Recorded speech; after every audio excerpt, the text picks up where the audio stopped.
Simi has left. Okay.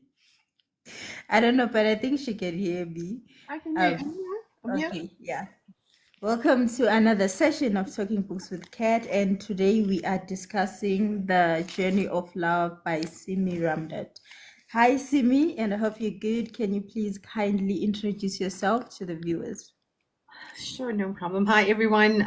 My name is Simi Ramdutt. I am currently a historical romance author. I'm an indie author. I'm based in South Africa, and yeah, I've written currently 3 books out of my 7 book series. Called The Hexagons. So, book 1 is The Journey of Love, which we are discussing today. And hopefully, in the next year and a half, the rest of the series will be out. So, look forward to that. Lovely. So before we get started on the review, kindly tell us about yourself, a little about yourself and your journey as an author. How did you start writing and how did you become a published author? Um, I actually started writing when I was trying to have my baby. So it was never an aspiration of mine to become a writer. I did try to write a book with a friend of mine when I was 18, and I can't even remember what happened with that. And then, fast forward a few years later, I was trying to have a baby and, I was going through the artificial insemination process. And, the thought of having more than one baby at the time was just something, I loved the thought of, having twins or something like that. And I only had one baby. The Lord in his wisdom knew that one was more than enough. Uh, so and that's when the hexagons came to me. And I started writing the books for myself, not to be published. And then 10 years on, my best friend had read it. My other friend from work at the time read a couple of chapters, and my sister read it, and they were, this is so good. We think you can publish. And I'm going to put it out there. I'm a very sore loser. I don't like to play games. I don't like to lose at anything. So I did Yeah. submit to one a very big publisher, and they said, no, this is not what they're looking for at this time. And my friend also told me, well, you can self-publish. And I never heard of such a thing as self-publishing in my life. So after Yeah. going through doing research and things like that, that's how I decided I'm going to self-publish. The books were never ever really meant to be published. So why not? Why not just put it out there and see if somebody else actually enjoys it as much as I did writing it? Yeah. We appreciate the friends that encourage, it's always the friends that give you that push that you always need. They'll be like, this is good. And you are there doubting yourself, like, I don't think so, I don't know. And then other people read it and be like, this is actually good. And we appreciate those people in our lives. So, in your journey of being an author, what has been the most fun part about being an author? Oh, definitely meeting new people. I think one of the first people that I met, and she's on the line, is Arini. She's another author. Obviously the support from your family is amazing because they just simply like crawl out of the woodwork. My sisters, my mom. So that has been a lot of fun getting them, to like read the books and things like that. But the Yeah. best, a really fun part was meeting people like Arini and Anoshi. I can't even explain to you how funny those two are. Arini's personality is just, it's bigger than life itself. And she talks so much of nonsense, but she talks so much of sense. So Yeah. from that perspective, that has been the most fun part, is meeting all the different authors, also getting to know, their books. So that has been the best part for me so far. Lovely. And what is the one thing that you wish somebody had told you before you published your first book? Don't do it. What do you mean? We wouldn't know you. We wouldn't be here if you. Yeah, true, very true. But what they don't tell you is whether you, I suppose when you're with the big publisher, it's different. But whether you're small press or author, or whether you're self-published author, the what comes afterwards is what nobody actually prepares you for. And you wrote the book, the editing first of all. it Yeah. like breaks you, right? It completely breaks you. The back and forth and the editing process itself, and I think this is for every author, is it's really tough. Tough to Yeah. accept the criticism and accept whatever changes or suggestions that they have, but it's Mm. afterwards, getting to your readers, getting people to actually read your book, whether they love it or not. It's not going to be for everybody, but really getting to those readers, and getting your book out there is very difficult. But it Yeah. also had lots of help in that as well. But I'm sure we'll come to that later on. Yeah. Yeah, also being an indie author is not an easy thing, having to market your book and having to put yourself out there. I don't think it's everybody that had the courage to be on camera and meet people because most writers are very introverted. We don't like people, but being an author makes you talk to people more and get to know people that love the same thing as you, and that is very lovely.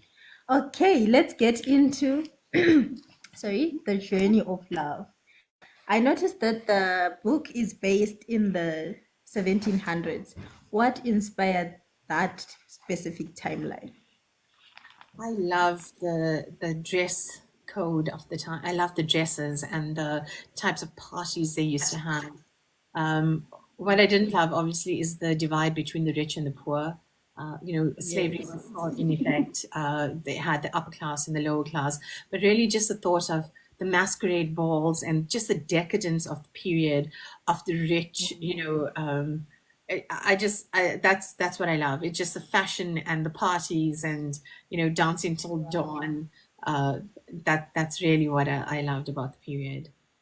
The dukes and the princesses, it just gives that kind of vibe, and we all love it. I think that is also one of the reasons why we love Bridgerton so much, because it is that timeline and also the English. We love that kind of English. I love it so much. As I was reading, I could like see them and hear them. I just loved everything about it. So let's talk about James. How would you describe James in one word? I mean, a rake. And I think that covers it nicely. I would like to use a few other choice words, but we live and I can't. Yeah. But definitely a rake. And, a rake covers people that are arrogant, pompous, conceited, self centered, egotistic, overbearing. And I mean, he was, if you want, get into the book, can see he was quite overbearing in times. Also a bit of a male chauvinist, but Yes. he learns very well that once you fall in love, those Mm. characteristics that worked for you before uh, don't work anymore. Compromise is a huge thing, and also changing your personality to make somebody else happy and not be so selfish. And that's the Yeah. whole thing about the trope from Rake, which James definitely fits the bill. Okay, for those who haven't read the book, I'm sure there are others who haven't. Just kindly give them a short, should I say, summary of the book for those who Okay. haven't read. Sure, Yes. sure. James is a soon-to-be Duke. He's one of six brothers, which they know but they don't know, and that's coming out in my a Christmas novella inspired again by Irini. So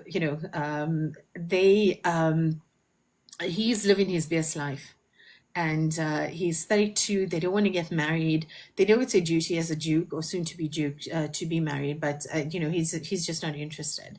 And his father actually then proposes him an arranged marriage to an Indian princess. So here he decides he's not having any of this. He's going to go off to India to get rid of this Indian princess, and that's exactly what he does. And fate just has a different idea of what his life should actually be like. So he Yeah. goes off to get a princess, and she just comes into his life like a whirlwind and completely turns it upside down. Lovely. Irene is saying James is one of my favorite hexagons.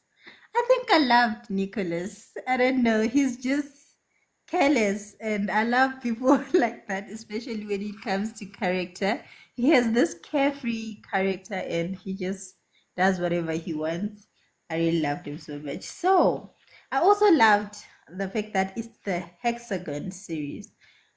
Is it the number of the brothers that inspired the hexagon, or did you just come up with it and you were like, we're going to call it the Hexagon series? Yeah, no, the hexagons came up after I decided on the books, and six was the number. And yeah, so after I said, oh, six, oh, hexagons, oh, okay, I need a logo for this. That's actually how it came Yeah. about. It wasn't a big inspiration or anything like that, but I think the name is great. It Yeah, fits. it's very genius. You're like, okay, the hexagons. I would really love to know about this, brothers, and all that.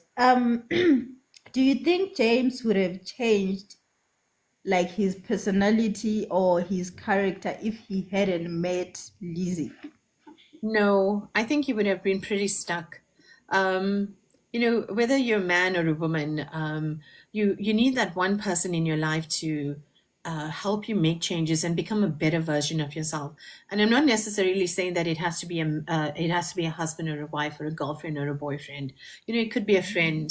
It could be a child. It could be any person that you. Whether it could be a boss. It could be a subordinate, but there comes a point in time where people need to change, and they meet that person who helps them on that self transformation journey. Very true, very true. Because before he met Lizzie, he was this man who didn't believe in marriage and he thought he could get with whoever he wanted, whenever he wanted, and he didn't believe that he could be satisfied with one woman. But the moment he meets Lizzie, his life just turns around. He's like, I'm a married man, something he never cared about before because he was getting with married women and women who were widows and all that. I really loved how you described him. He was like this Greek god. Like I really because when you could picture him, you could see him as this big muscled man, and then Lizzie, this tiny princess. So, how do you plan your characters or their physique and all that? Kindly please walk us through that. The men I fashion on what I like, big and tall and strong, and tall for me is a thing. When I was in my 20s, I used to tell my friends and my sisters that I want a man that is tall, cute, rich, and shaggable. That was that was what I wanted. I like them really tall and quite big. The characters, the woman I fashioned along, friends, and the first one is actually my sister. She doesn't think it looks like her at all, but But it's based on her. based on her. And then Yeah. the second one is based on my other sister, so my elder sister. So the first sister is sister number two, the first book, and the second book is sister number two, number one. All right. All right. We would really love to see the sisters. We need to see them. I will post a picture of us one of the days. Okay. So there was some spice in the book. And how do your family and friends feel about that? Um, my mom is fine. My mom's always been open-minded. Some of my one of my friends is like, no, absolutely not. My one sister is a bit prudish, so she was like, but it's a 50-50. Some of them don't mind, and it's just one of those things. The other one were like, no.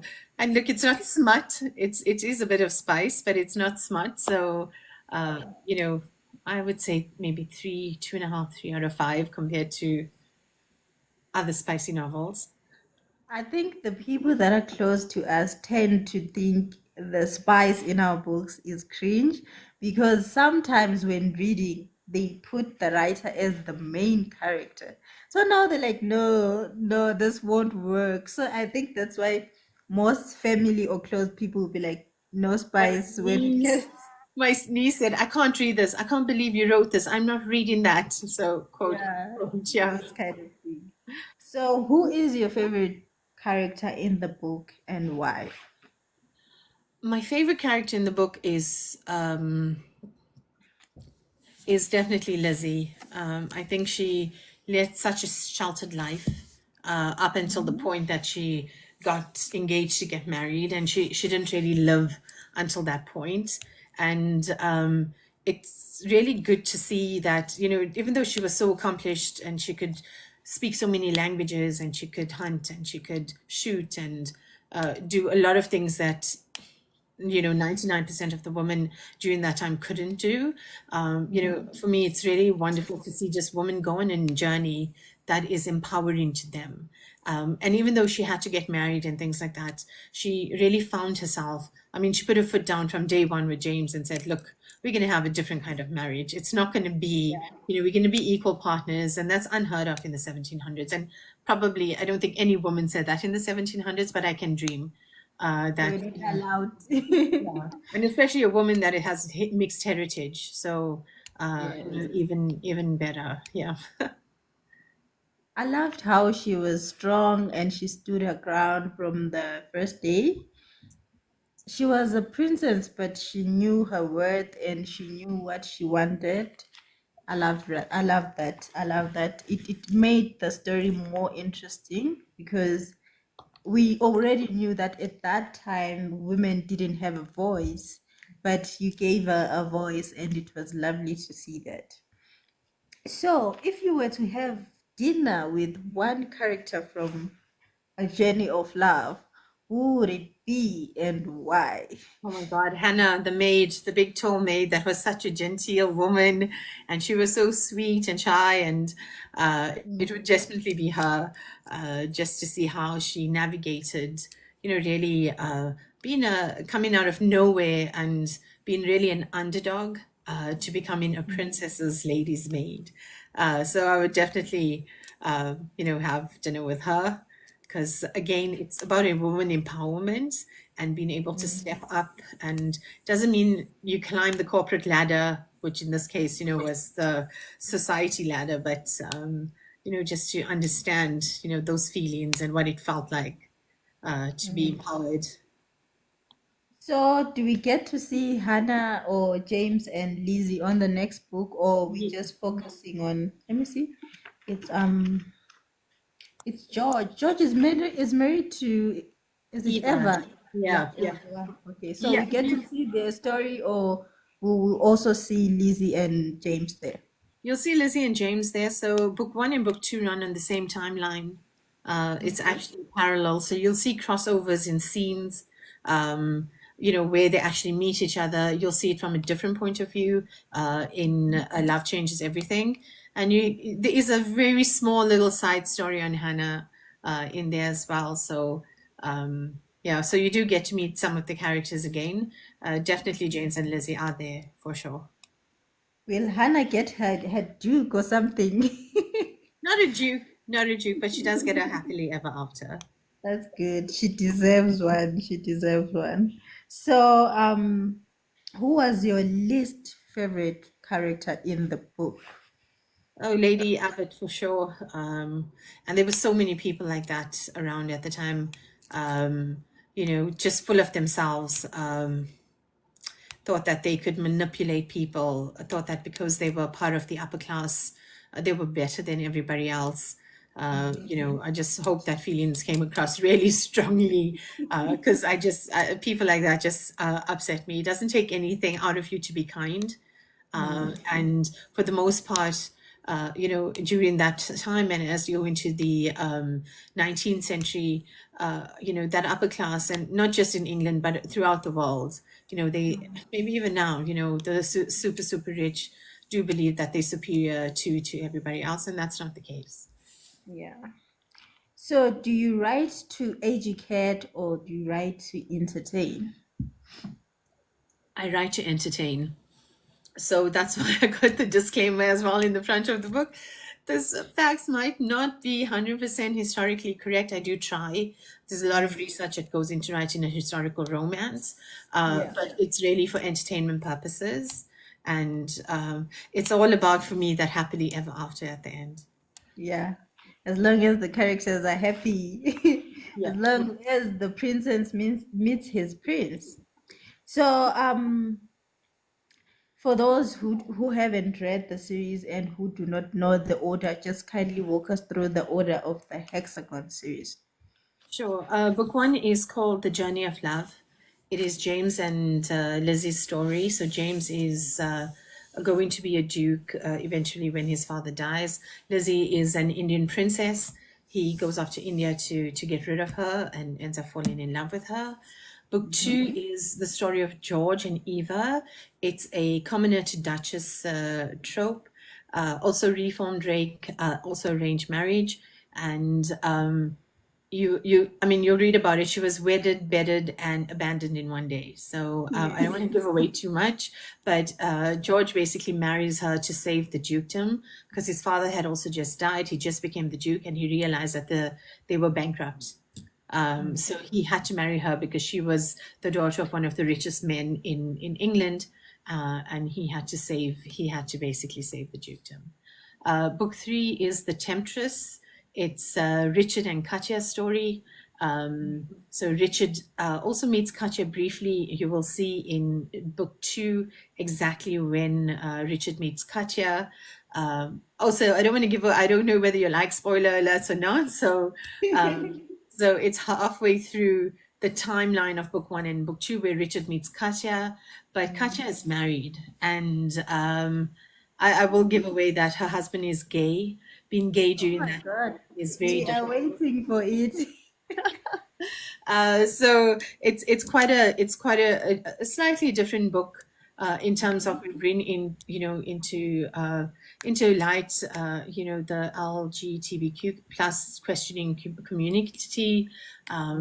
It's very difficult for people to live their lives out in the open, even though we're living in the 22nd century. Imagine how difficult it must have been for them in the past.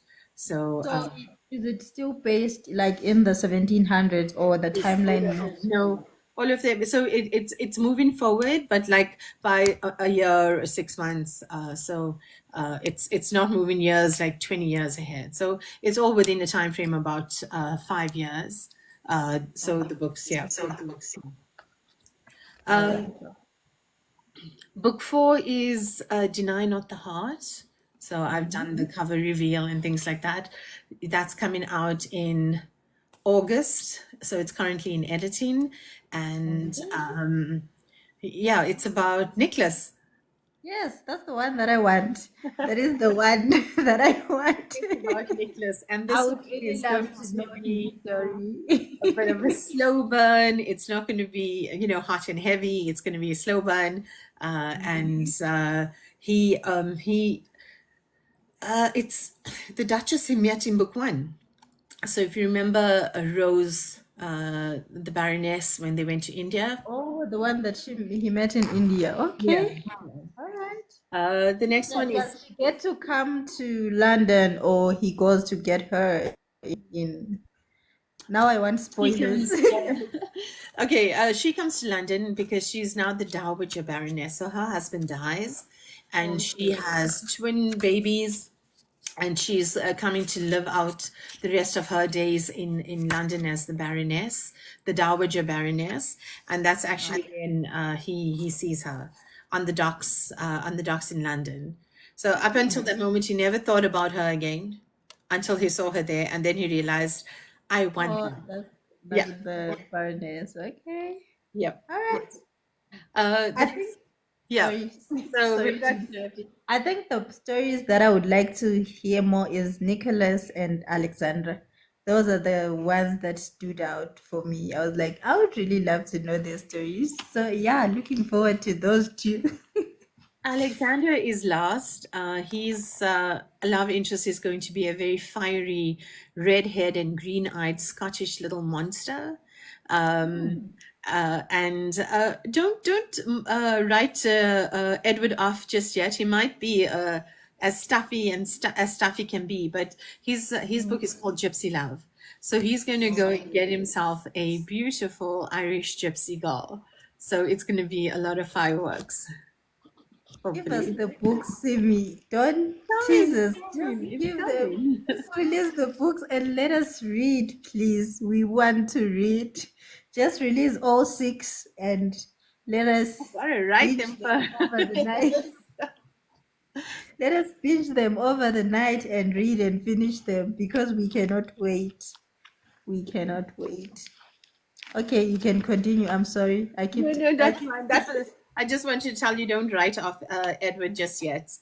So he All might right. be stuffy, but he's going to have the scandal to end all scandals. He thinks he's so great, and you know, but he's going to get his due. He's going to find one that's going to completely turn his world upside down. All right. So, do the brothers get to know the big secret, or Releasing 15th of November. It's called A Hexagon Christmas, and they already know, but they never told each other. But it will the whole story about how they were born actually is going to be a Christmas novella. okay? So it can also be read as a standalone for those who haven't read the series. Yeah. I think by then you would have had to read the series to understand, the past and the characters. But I suppose for the middle part of the story, you can read it just as a little short story. Okay. All right. I hope you guys heard and you are saving those monies for the novella that is coming, and also the third book. Is it the third or the fourth? The fourth book, The fourth book of the series is coming out this year. August, So August you 1st. must sell your houses and buy books. You must sell your houses. Money comes and goes, but books are forever. So Yeah, you must buy absolutely. them. Anyways, okay, so we are looking forward to the Hexagon series. So how can people buy them and how much are they? You can get signed copies off my website.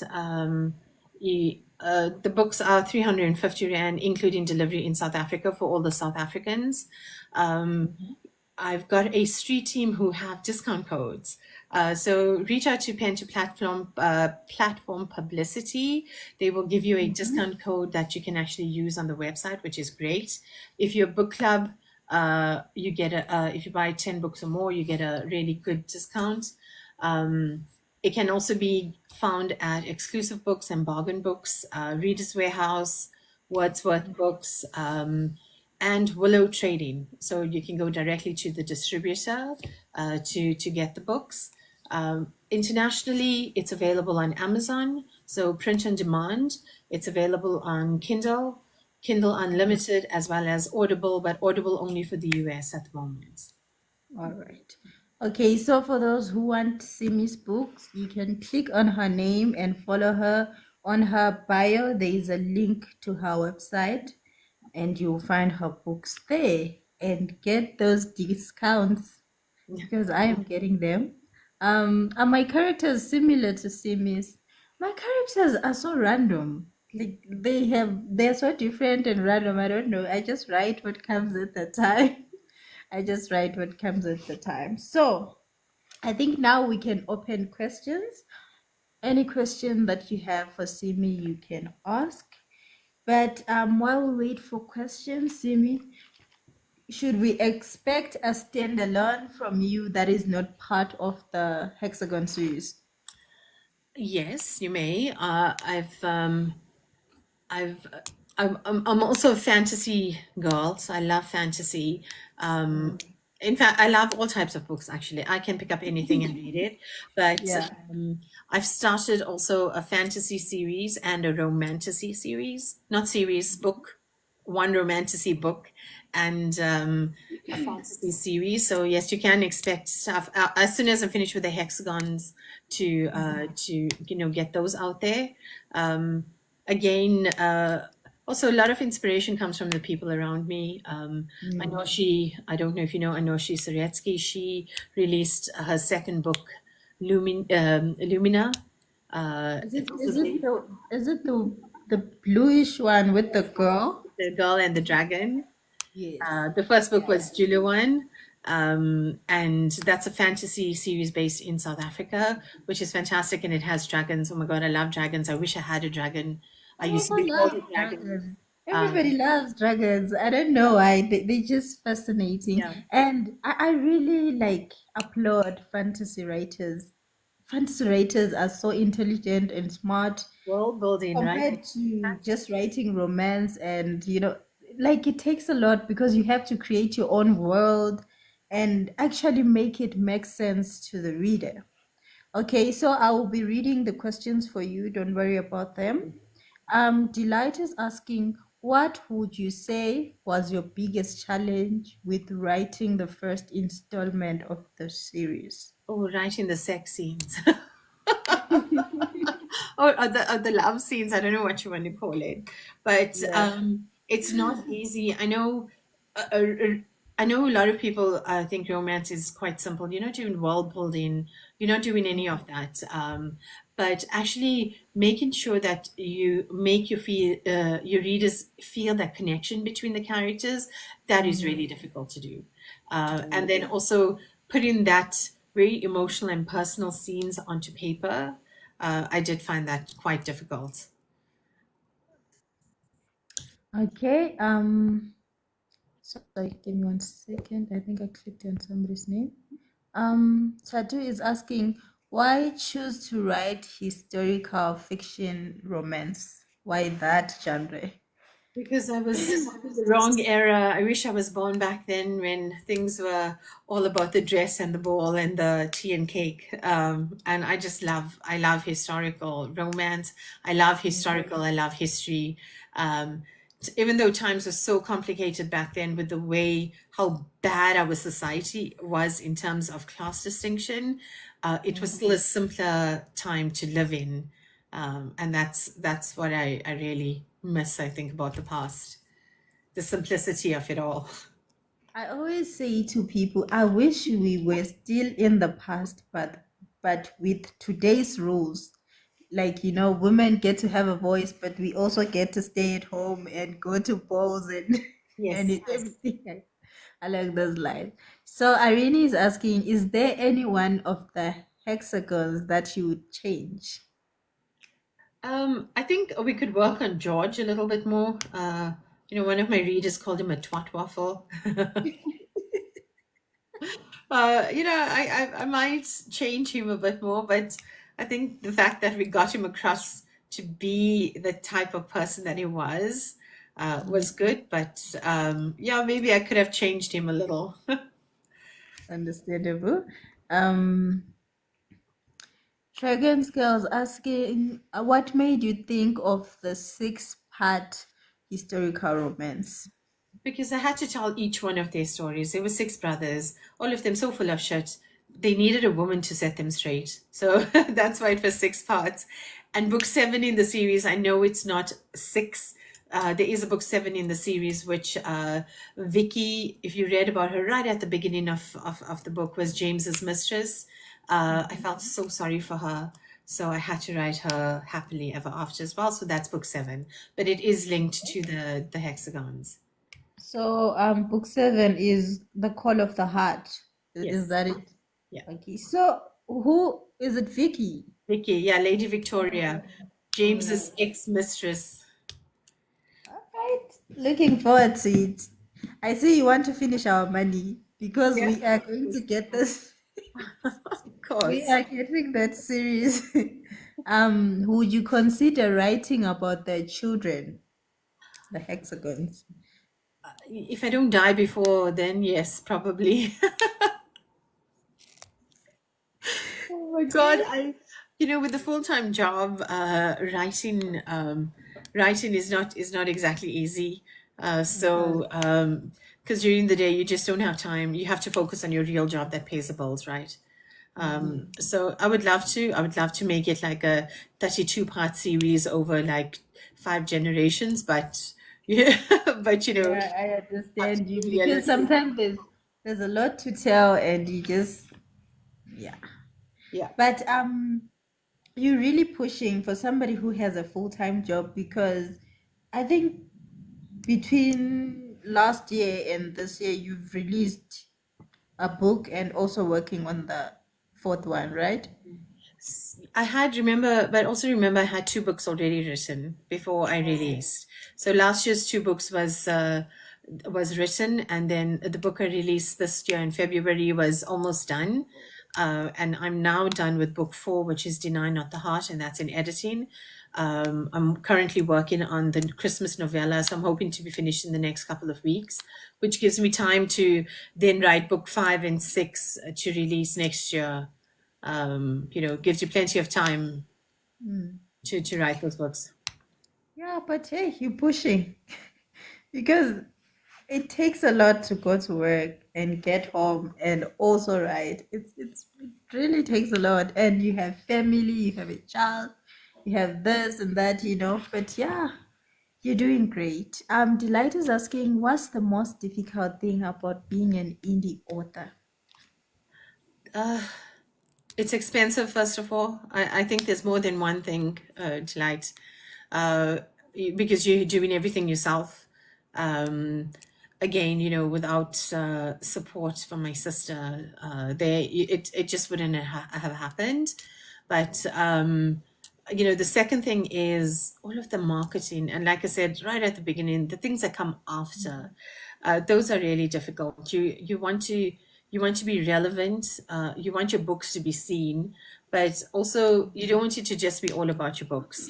And trying to make sure that you're relevant and you're staying relevant and you're getting your books out there, and you're talking to your readers, and that's the really difficult part of being an indie author.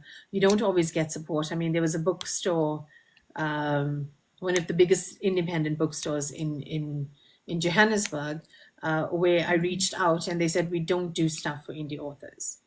Full stop. Yeah, So I mean, like, not to get support from those type of people. They only want, it's all about the money for them, right? I'm not saying that it's all about the money for us, but it's also, we just want to get our stories out there. The money is a great side thing, but yeah, you don't expect people in today's day and age not to show you that, to show, especially South African, if you're a South African bookstore, not to show you that support or show the community and that support. there are people who specifically say, I do not read books by indie authors. So it's really hard being an indie author, you know. They'll be like, no, they have this and that. But it's the same thing, it's just a book. And I've um read recently a book by a big international author, which was published on Kindle, which was so badly edited, yeah. and formatted and things like that. And then you look at the quality, and I look at the quality of the South African indie authors, and we are not even at, we above that level. There's so many authors that I have read, the books that I have read, that is so far above those levels. And you look and think, that's an international best-selling author, and that book is crap. And people don't want to read, they don't want to read indie authors, whether it's South African or anywhere else. So, Yeah, I think it doesn't matter whether you are self-published or traditional published. If your book is good, it's good. If it is going to stand out, it is going to stand out. I think that's it. You just need maybe more exposure. I think we need more exposure, or we need our Amazon South Africa, you know, that is not based that side, but this side where it's cheaper and accessible, where people this side can actually order paperbacks yeah, and not pay 500 rand for shipping, exactly, you know. exactly. I But think, also on Amazon, you try and search yourself as an indie author, you don't come up. yeah, So you don't. unless you're sending out your link, and you tell people go through my link tree and click on the link, you'll be able to find the book. Because I can't find, leave about finding myself. I can't find indie authors I on also can't Amazon, find myself. and until I actually go through their link or really do a deep search for them. And I really don't think that's fair. There has to be a call to action for all of these platforms to say, guys, we've got stories out there. You need to come to the party, and it's not just all about the dollar. It's all about getting the stories out there to the world. People want to read. People want stories. People want to live. Um, they want to live through through books, and this is how they do Yeah, it. very true. Irene is asking, what advice do you have for new writers? Um, I think the biggest bit of advice I have is don't give up. if you have a story to tell, make sure that you put pen to paper or your fingers to the typewriter, however, whatever you fancy. Write your story and make sure that you work up very hard to get it out there. It's not going to be easy. It's not a walk in the park. Even if you do become if you do get a publisher, and it's a small press publisher, you're still going to have to put in the work. You can check your contracts. Make Yes. sure that you get somebody to check your contracts. There are platforms now, whether it's Copilot, ChatGPT, put your Mm. contracts through there if you don't can't afford an author, sorry, an attorney. Make sure that you're looking out for yourself and you cover yourself. I find a lot of the new authors coming in who do get contracts and things like that, they're getting screwed, man. I'm sorry to use And this terminology, but that's the truth of the matter. The publishers are just taking advantage of them, and that's not right.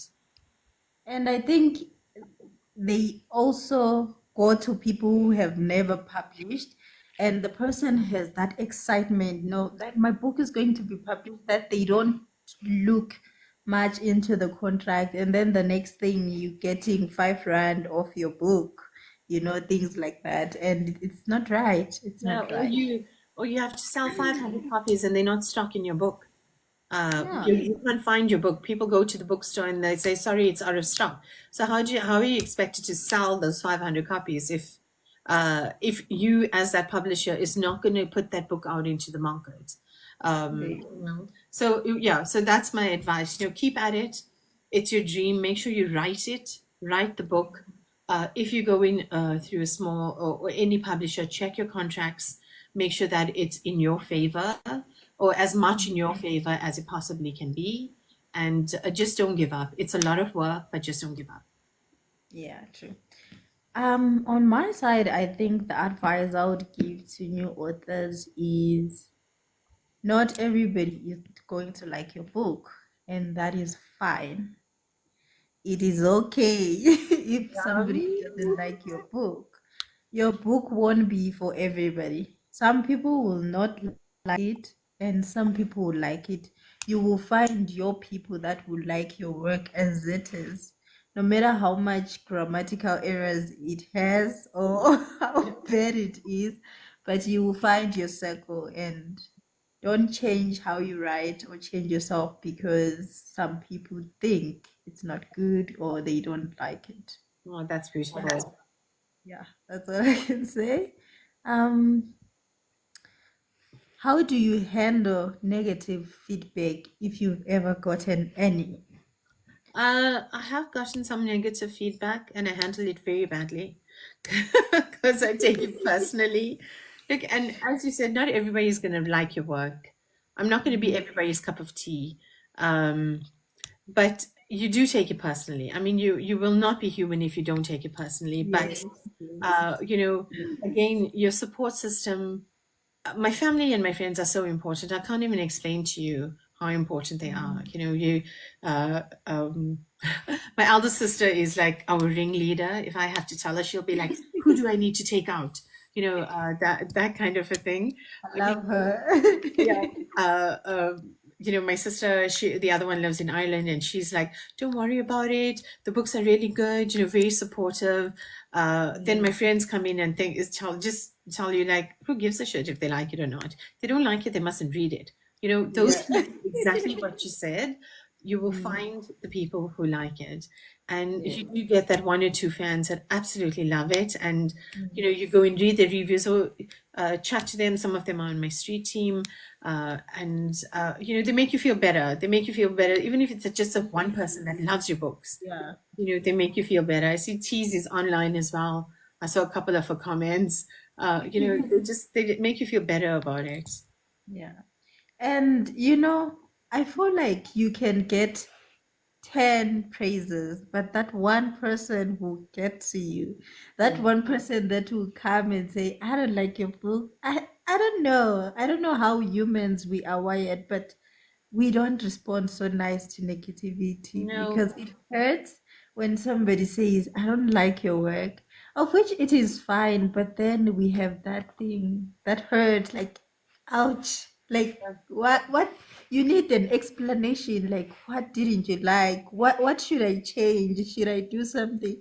But then you remember it's fine. Yeah. Yeah, look, It's fine. it's I don't know whether it's fine, Kat, to be honest. I just Yeah. feel that people put their heart and souls into it. And if the book is not good enough, I understand it's not good enough.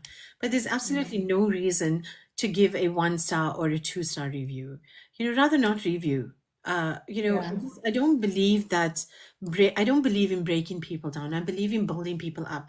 And that's why I have female main characters that feel empowered, and you show the journey of becoming empowered is in the books. And that's what I Mm. want, not just for women but for men as well, because men also feel disempowered. And your stories are out there for people to take something out of it. And if that story Mm. is not for you, move on. There's Yeah. absolutely no reason for you to bring that author down or say Mm. something negative. It just wasn't for you. It wasn't for you. Move on. But you putting something negative about that book out there is Mm. not making you a better person. It's not making you a better book talker or a bookstagrammer or a Facebooker or whatever it's called. Yeah. It's just making you a negative person. Just Mhm. move on. That's how I feel. You want to empower people. You want to spread kindness in this world. Don't break people down. Yeah. I always tell people that if you see me rate a book maybe 3 stars, it means I didn't like it. But then the three is for the authors, like the energy they put into the book. If I really, sometimes a 3 star for me is like, I didn't like it. It wasn't for me. But I'm like, I can't give it a 1 star. I always feel bad. I'm like, no matter how bad it is, I can't. I Yeah. just can't go that low. I'm like, but this person is going to see this and it's going to ruin their day. They're going to be like, ah, why didn't this person like my book? And now they don't know you and your review is out there and they're looking at it and be like, oh my God, where did I go wrong? Things like that. And it haunts us authors. You're Yes, like, it does. what did I do to get a 1 star of all things? Yeah. Yeah. Irene is asking, what's your favorite book? Oh, I have so many of them. I have, even though the author is not one of my favorite because of some of her views, I love Harry Potter. I mean, that's right up there. Lord of the Rings, the Iliad and the Odyssey. I love Joanna Lindsay. She is also my inspiration for. I can't give you one specific book that I absolutely love, but those are just some of my favorites. Alice in Wonderland, down the rabbit hole. So, it just depends on my mood, but there is a certain handful of books that I do absolutely love, and I will read over and over again, even though you don't understand half of it, like the Iliad and the Odyssey, but you read it. Yeah. Yep. Um, Delight is asking, enemies to lovers or friends to lovers and why? Uh, Sorry, what was the question? Enemies to lovers? Enemies to lovers or friends to lovers and why? Definitely delight enemies to lovers for sure. I do like a good friends to lovers, but enemies to lovers, it's just that whole tension between them. And it's not just sexual tension, it's that whole like, you want to win at all costs over this other person. And yeah, it's just that point where they get together and they realize that they don't need to win over the other person, and it's just love. Yeah, I love that. But it's that tension of getting there that is fantastic. T, can you kindly resend your question? I think I missed it. If I missed it, please just resend it. Sometimes the the questions TikTok just swallows them up and I don't see them on my side. But please resend it. Hi Shane, hope you're good. Um,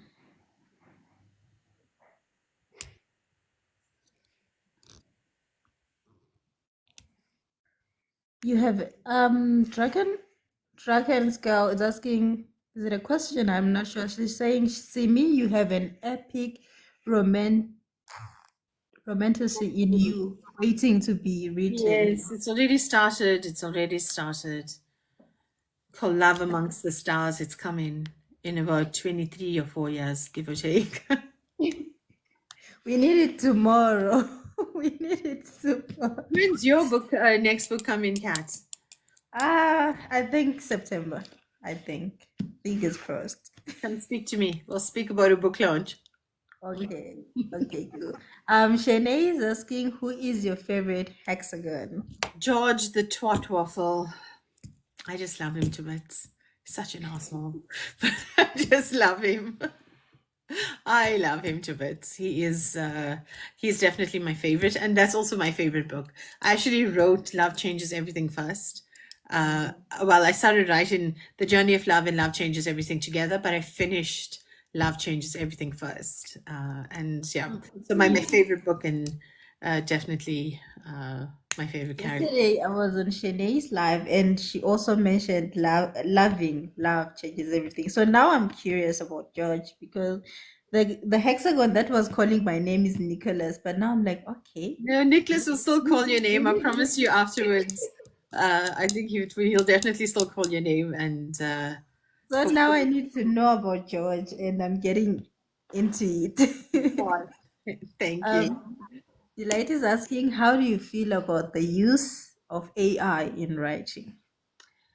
Um, to write your book for me, it's an absolute no-no. I don't see the point. But to use it for things like editing, I think it's a fantastic tool because it saves time. But generative AI to generate a book, not happy about that at all. But as a tool to help you work smarter and harder, smarter instead of harder, I think it's a fantastic tool. Yeah. So, I mean, I yeah. saw a post somebody saying, I would like AI to do my chores and my cleaning while I write, not for it to write for me while I do my cleaning and Yeah. laundry. So Yeah. we need it to be the other way around. Yeah. Yeah. um Like co-pilot, it's exactly that. It's your co-pilot, right? yeah. T is asking, would you consider writing about their children, or I'm pushing it? I cannot get enough of the hexagons. Geez, I hope so at some point, when I'm rich and infamous and I don't need to do a real job to pay my bills, don't need to ask my sister for money, then yes, definitely. We want to know about the hexagons, please. Don't take 2 years and 3 years. We want them every year, dropping them every year. Okay. Um, Irene is saying rich and infamous, my dream. Yeah, yeah, notorious even. I don't care about being, yeah, we just need that financial stability so we can do what we really love, right? Delight is asking, what is the one feedback you've gotten that has stuck with you? Um, to be true to myself. Um, a lot of people will actually, once they start writing, change how they do their writing, or change it to so that their books can become more commercially viable. And just being true to yourself and sticking to what you love to write. You're not writing for the masses. If that's your plan, that's okay as well. I'm not saying it's not okay, but still, just stay true to yourself. Yeah, I love that. Because sometimes I think we want to change ourselves, If I do this, maybe I might market my book more. And if I do that, maybe I might get more engagement in my posts. And I have a friend that we usually joke about that one day we are going to post the most random and craziest thing because of likes, because people are not giving us the attention that we're asking. Yeah, What do you want us to do? We are trying, we are pushing, we have this thing that we feel like sometimes we are doing too much and it's not recognized.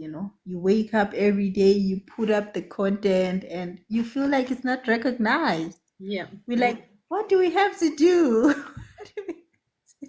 I can't answer that question for you. I am just posting about stuff I love. I love tropes. I love food. I love my book babies. So at the where I am at, to be honest, right at today is I actually don't care about the post like and things like that. I was very, oh, is this liked? How many views am I don't care. I'm just doing it for myself now. And, I suppose it's growing very slowly, but I think the more we focus on those kind of things, it's going to stress us out. And I do understand that we need to reach our readers and things like that. But find the fun again in doing things. I mean, like when I write some of these posts, I know people out there might not be laughing, but I'm laughing. I mean, so I'm enjoying myself. And I think that that is also important, just to Yeah. take that stress out of life a little bit. I really also love making those videos and all that. But then, there's that imposter syndrome, and Uh, that you like, are people going to think I'm cringe for doing this? I'm one of those people who record and store them in my drafts, and I'm always scared to pause. But I've noticed this year I'm really getting over the fear of posting and even being on live. I'm getting used to it. But I used to have that, what are people going to say? People yeah. seeing you, people that know you, and all that. But yeah, we really get used to it and all that. You're doing a great job, Kat, honestly. I'm still not there yet on the video posting. I have posted one or two videos. I find this easy, like having been online with you and chatting, it's natural for me. It's easy. I can go out there and speak in front of 300 or 500 people, no problems. But Mm. creating a video and then having to post that video and then having to relook at that video, I'm like, what the hell is that? That's awful. That is just and but yeah, I've done a couple uh again, Irini's pushing us, you Yeah. guys, it's lovely, you need to do it, try this. So we'll see. We'll see. I think we just have to build ourselves up and do things that we are not comfortable doing, get outside of our comfort zone, and not just from a book perspective, from just a general in life perspective, because the more you push yourself, you just become more confident, and your abilities to do things, in life just make you Yeah. successful. Yeah, very true. Irene is saying Delight asks the best questions. Delight is my fighter. I love her engagement in the comment. I really love her. She really keeps me alive and less scared this side, because when people get quiet that side, I'm like, what am I going to say next? But I really appreciate her and everybody. The next question is also from Delight. She's saying, do you plot prior or do you allow your characters to lead you? Delight, this plotting started like 12 years ago. I have the story up here, so it's already plotted out, but the characters do lead me. Obviously, the plot is not the story, it's just what's going to happen when it's a storyline. It is not the dialogue, which I really have worked on from book one to book three. You'll see, hopefully, it's the best in book four, the dialogue, because I wasn't very good at dialogue. I'm more of a storyteller than a dialogue person, but it's a dialogue that makes it.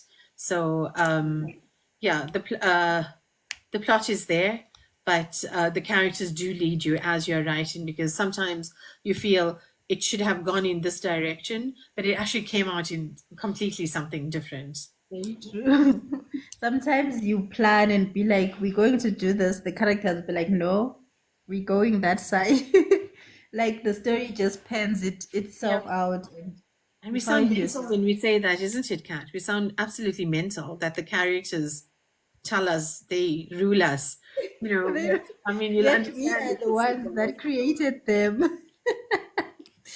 Shanae is saying, I have seen your growth in writing from the journey of love to the temptress. Thank you, Shanae. And I hope you've seen it now in Nicholas's story in Deny Not the Heart. If everybody out there doesn't know, Shanae also is an editor. So she has graciously accepted to edit Deny Not the Heart. So she even gets to see her favorite first. So let's hope it's going well. So if you're looking for an editor, go out and chat to her. I think Arini as well is a development editor as well, so she'll help you with your development. So have a look at these. There's a lot of people in our community that can help you as writers. So start reaching out and finding these people who will only actually serve you in to have your best interests at heart. And I'm sorry if I put the two of you on the spot, but We need to market them. They yes, people I know. must Exactly. because those people are multi-talented. Shanae does reviews. She Yeah. did mention that she did her cover by herself.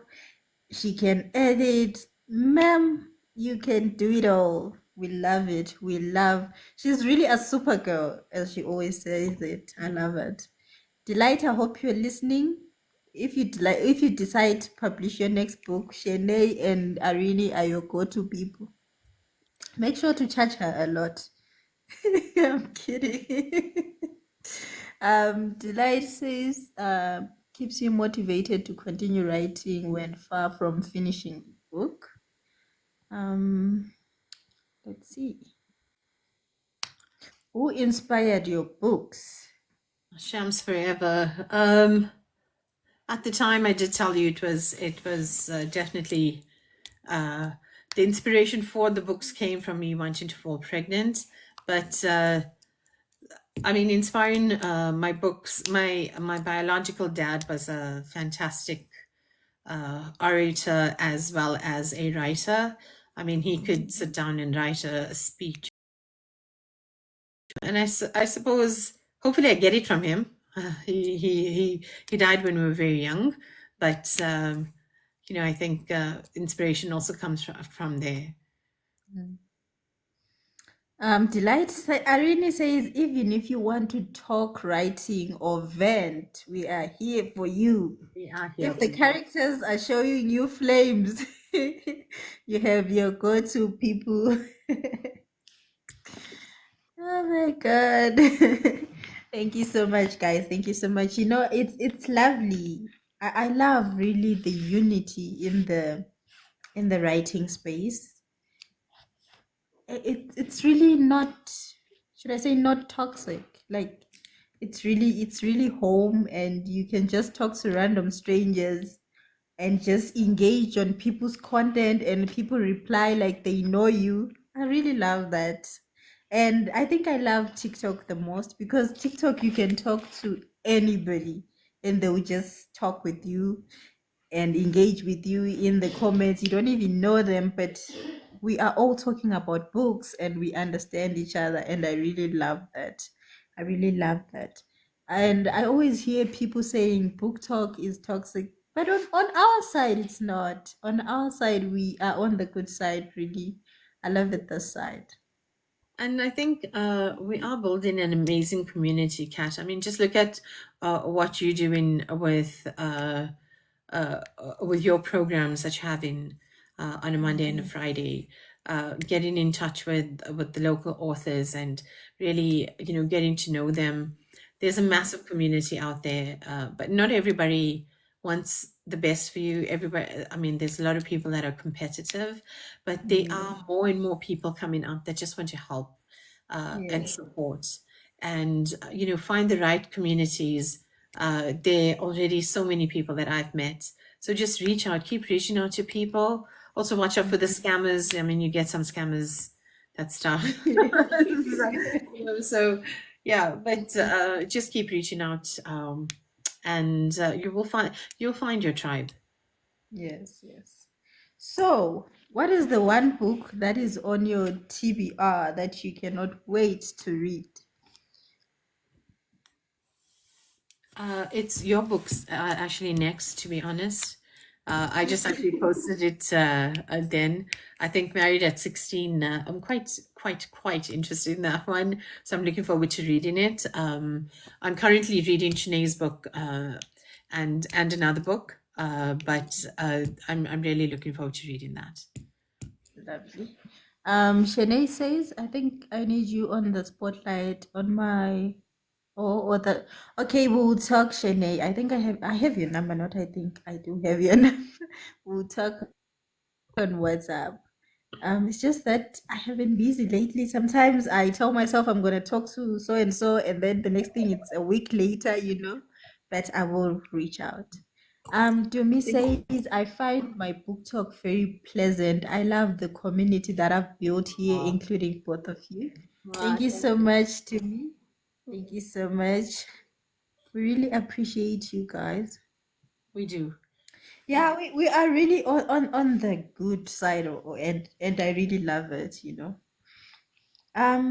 What is your comfort read? My comfort read is romance for sure. Mhm. I think because but romance with a happily ever after. Um, I enjoy reading contemporary romance. Historical, I have to be in the mood for, even though I love it with a passion.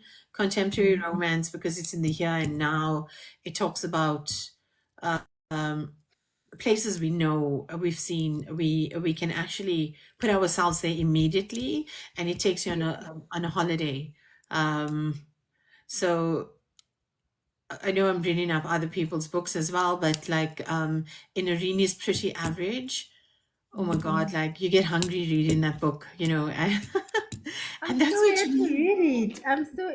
I'm still yet. I have so many books on my TBR, Oh my and God, me too. you I know, but I'm like, I am a broke girl those days, and I just need all books to be 1 rand for a day, yeah, and I'll get them all.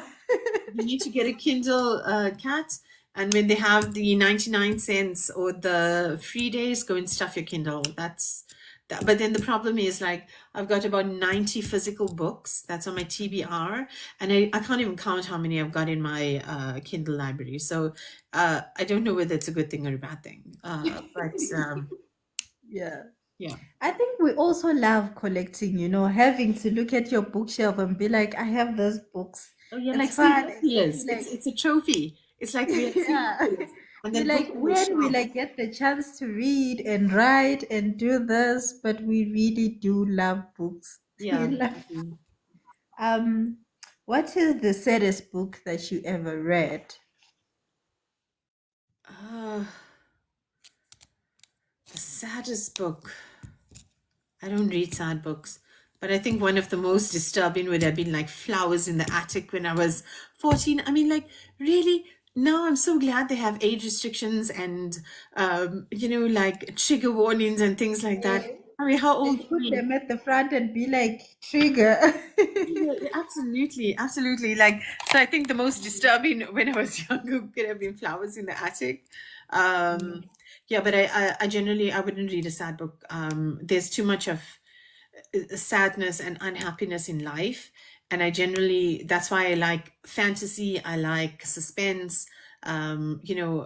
Things also that are a bit unreal. So maybe even a thriller. But yeah, things that are absolutely emotionally wrecking, I stay away from. I will not read a book that's going to emotionally wreck me because it affects me for weeks afterwards. It's like I watching always something. tell people that, and I finally found somebody who understands it. I want the boy meets a girl, they live happily ever after. Yeah. I'm also like that. I don't like sad books. I don't like them. I want, maybe it can be a slow burn or fantasy, but do not break my heart. Because now I'm sad after reading a book. I always say this: give me something soft, something that will have me smiling randomly, things like that. I love soft books. Yeah, me too.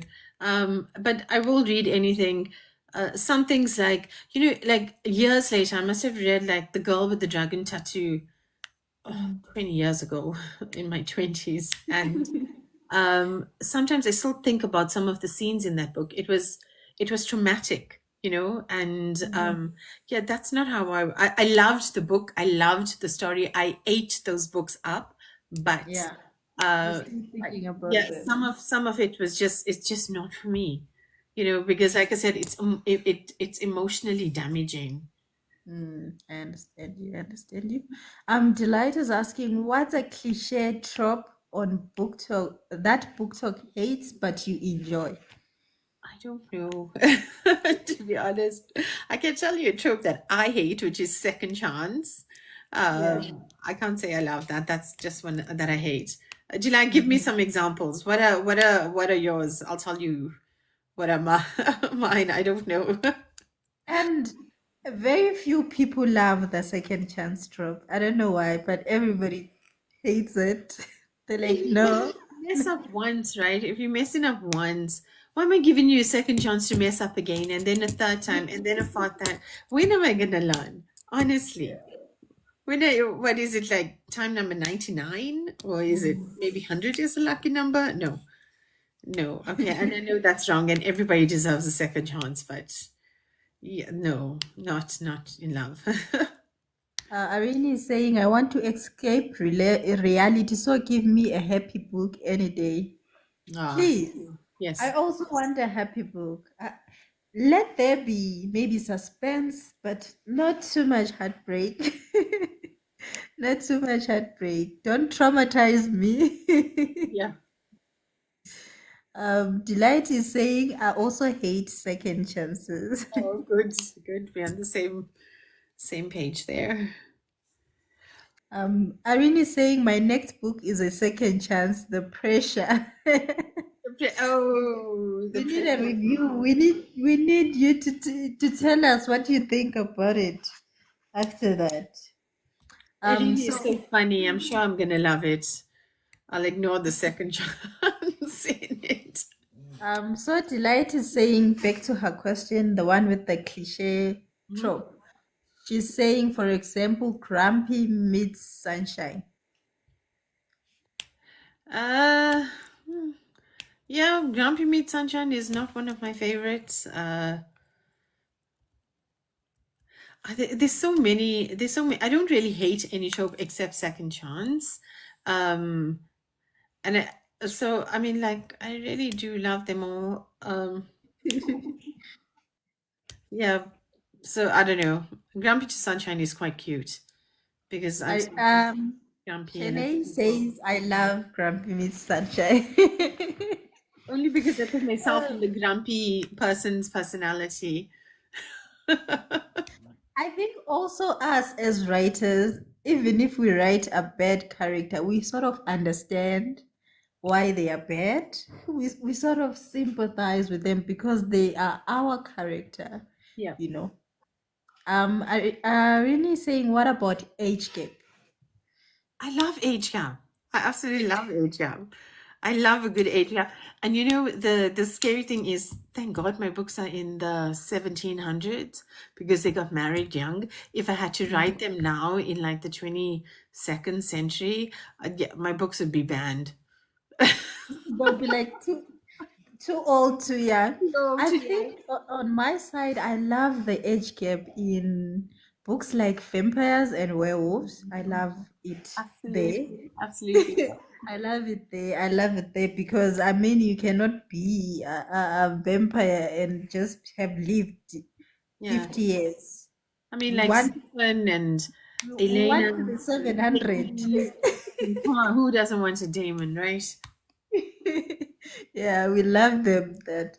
But I think also gaps tends to cringe when the woman is maybe less than 18. Yeah. That's when we cringe and feel like underage and all that. But I think if maybe she's 20 and he's 40, it's better. It's not that bad. Yeah. We are above the age of consent.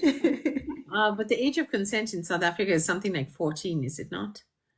14, 15 years old. It's pretty young. So, yeah, but worldwide, I understand it isn't. Age of consent in America is like 17.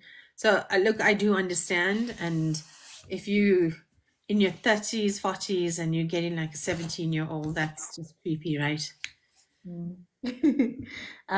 Delight is saying, do you have a favorite villain? Uh, from my books or in general? Both. Um, I think my favorite villain is from The Temptress. It's Prince Alexei. He just so is damaged and so dark and so demented. And I actually just feel sorry for him. Yeah, so you'll have to read the book to see. Um, Shelley is saying, I don't really like, is it harem tropes? I'm not sure if I pronounced that. yeah, Which one is that? I'm not harem sure. is where you have a man and he has many women and they're all kept Oh, in a harem. It's very Ottoman Empire, very oh, old school, and it I mean it happened throughout the world where men kept harems, and they used to have their wives and then their concubines. Uh, oh, now I get it. Spoiler alert. To Die Not the Heart has a bit of a harem trope in it. Let me see. Let me first see whose book is it? It's my Nicholas's book. Nicholas. Yeah, it's ridiculous. It's my Nicholas.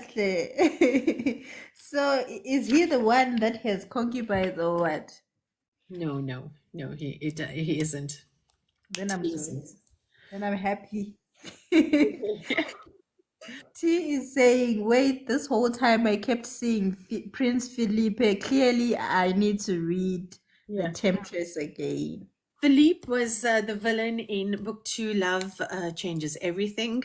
Um, and the Temptress, you've got two of them. One is Louis, and the other one is Prince Alexei.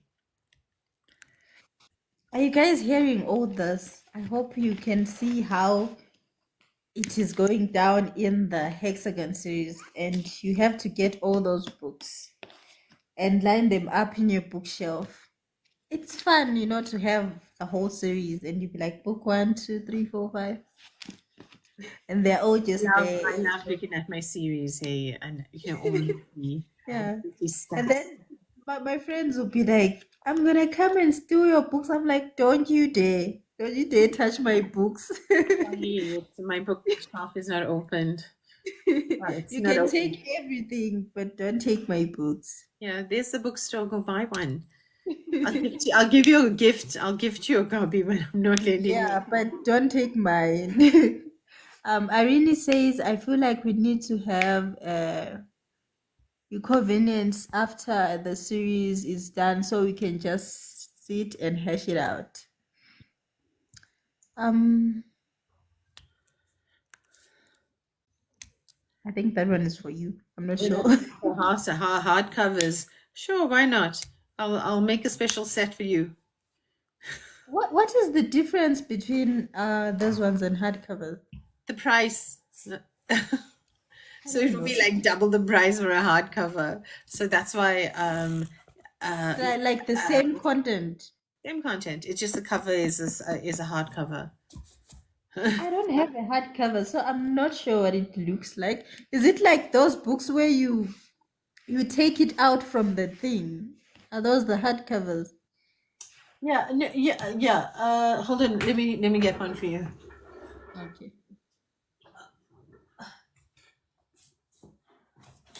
Oh, here's a lovely little book. Oh, it's not a little book. I got this for Mother's Day from my daughter-in-law to be, and it's a hardcover. See, so Oh, okay. Now I understand. it's not a soft paperback cover. Yeah, and Okay. these are a lot more expensive than. It's Okay. expensive to make, and obviously it's So, expensive going to sell was them. it you or was it Irene that had the sprayed edges? I do have sprayed edges, and so does Arini. Okay. So like if you get the sprayed edges, it's more money when Yeah, buying. yeah, because you pay for those edges to be sprayed, so the book is more expensive.